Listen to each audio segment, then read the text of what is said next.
Hey, it's Brian with a quick announcement before we get started.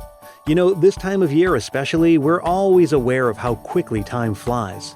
So let me suggest to you that it's not too early to start thinking now about your Christmas shopping for 2022. And I've got the perfect recommendation for all the Christmas lovers in your life. Christmas Past, the book, is coming in the fall of 2022 from Lions Press.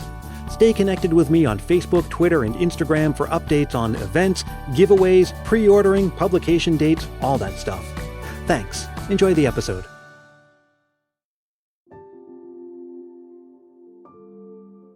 It was a red sweatshirt, and I bought material that was all poinsettias, and I would iron it onto the sweatshirt, and then I would put glitter paint on it, and I would put the paint around the edges that became whipped puffy. I'm talking to my mom about one of the more memorable visuals from my Christmases growing up.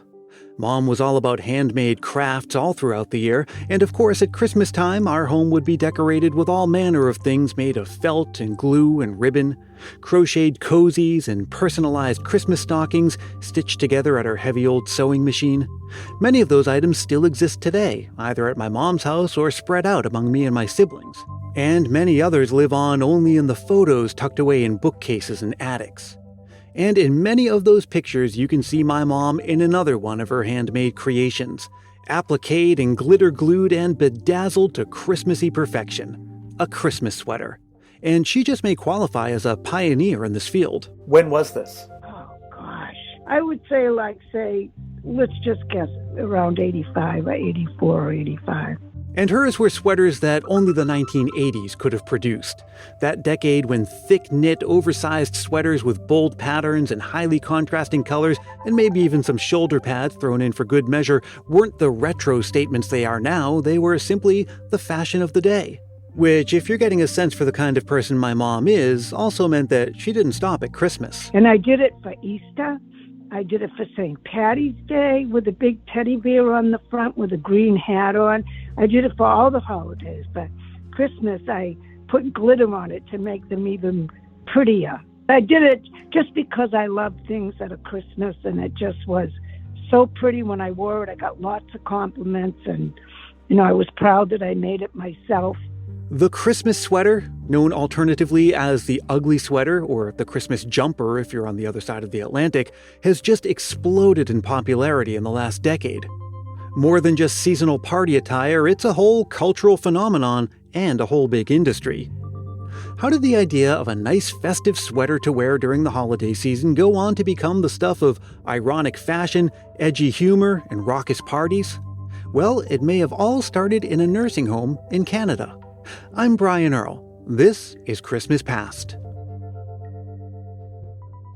Nowadays we know them as ugly sweaters, but in their first incarnation they weren't meant to be ugly, of course. They first appeared in the 1950s and featured designs like reindeer and snowflake patterns. They wouldn't have looked out of place in a ski lodge and had familiar Nordic appearances.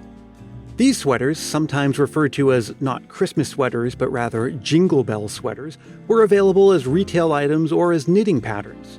And while they didn't exactly take off, some well-known media personalities like Andy Williams embraced them and helped to make them more visible. But as time went on and music from the likes of Andy Williams started to be seen as stale or old-fashioned, so too did the kitschy sweaters that were associated with them. And it would take the Christmas sweater going out of style for it to come back in all its ironic glory.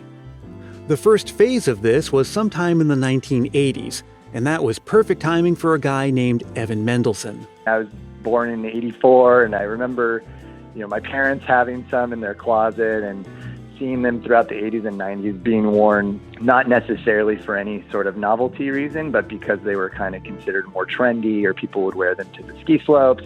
Now, Evan has a special connection to all of this, and we're going to get back to that in a moment. But he, like me, grew up seeing Christmas sweaters in the 1980s. And it was also a time when there were two distinct camps. People like my mom making festive sweaters for the fun and creativity of it, and people poking fun at those original sweaters from the 1950s. Like in the 1989 movie National Lampoon's Christmas Vacation, where the main character, Clark Griswold, is shown wearing old-fashioned Christmas sweaters, mainly as a way to portray him as being out of touch or over the top in his Christmas spirit. And then, for about a decade, all was quiet. There were still Christmas sweaters, of course, but they weren't big retail sellers or featured in popular culture. In fact, if you wanted to find one, your best bet was to look in a thrift store or a retirement home, which actually is exactly what happened. It happened when a Canadian man by the name of Chris Boyd was working in a retirement home in Vancouver in the early 2000s, and he'd see many of the grandmothers wearing these sweaters at Christmas time. And that got him wondering about getting one for himself. So he and his friend Jordan decided to throw a party in 2002 held at their friend Scott's house, where everyone was expected to arrive in such a Christmas sweater, which they referred to as ugly Christmas sweaters. 2 years later, they ramped things up and held what is, as far as anyone can tell, the first ever public ugly sweater party at a pub. And as demand grew, they eventually had to move things to a large event space. As the trend grew, other sweater parties started popping up all over the place, and that brings us back to our friend Evan.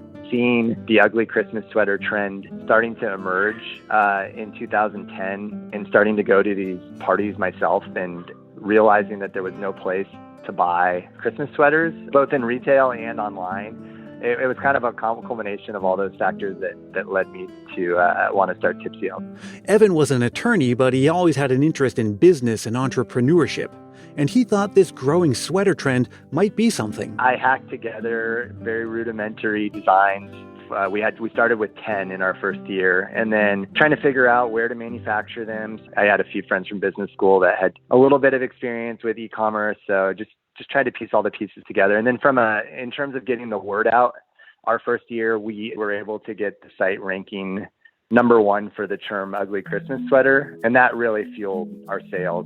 If you're a fan of the TV show Shark Tank, you may have seen Evan in the 2013 season pitching the sharks to invest in his sweater company, Tipsy Elves.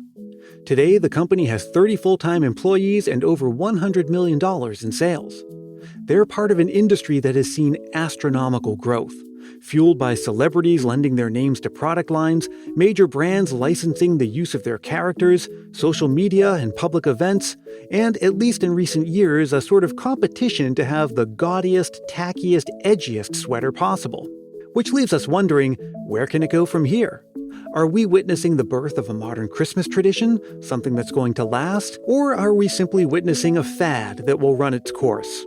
Evan has some ideas about that. I don't know that it's going to go up a ton from here. It's, at this point, most people who are attending ugly Christmas sweater parties, there can only be so many parties. There can only be so many people looking to buy them, and they're pretty well known at this point. I think it may be like close to the top, plateauing, but I also don't know that it will go back down much. It's a tradition that people enjoy. I think objectively, it does feel like it's here to stay.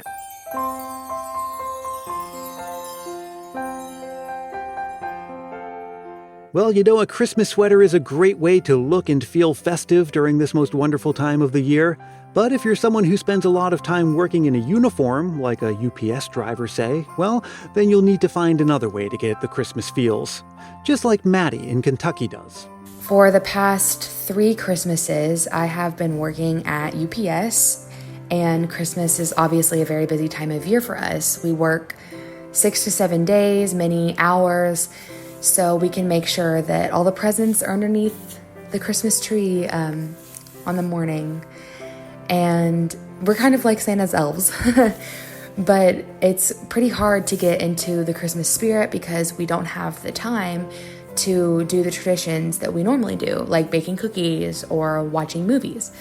But I have been listening to your podcast for the past 2 Christmases to help me get into the spirit while I'm at work.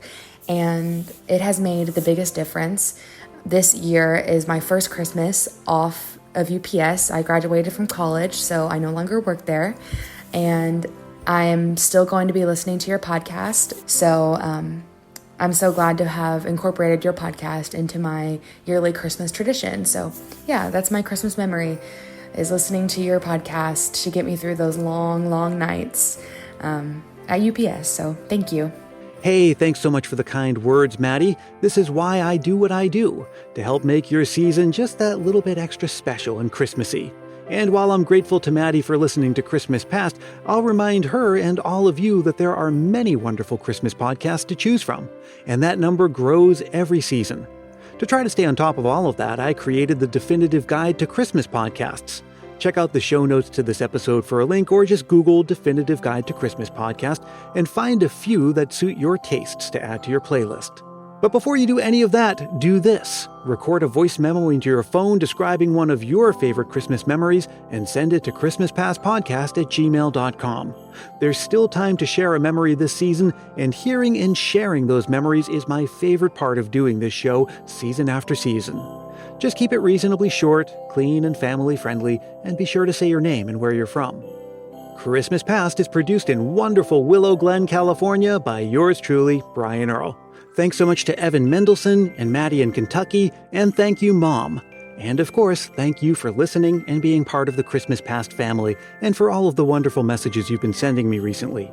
Let's stay connected all throughout the season. Find me on Facebook, Twitter, and Instagram, and join our private Christmas Past Facebook group. You can drop me a line anytime with a Christmas memory or just to say hi. Again, the address is christmaspastpodcast@gmail.com. And if you're really feeling the Christmas spirit, why not help more people discover this show? It's as easy as telling a friend about it or leaving a review on Apple Podcasts. If you do leave a review, I'll send you a Christmas Past sticker, and a handwritten Christmas card is my way of saying thanks. Reach out for details on that.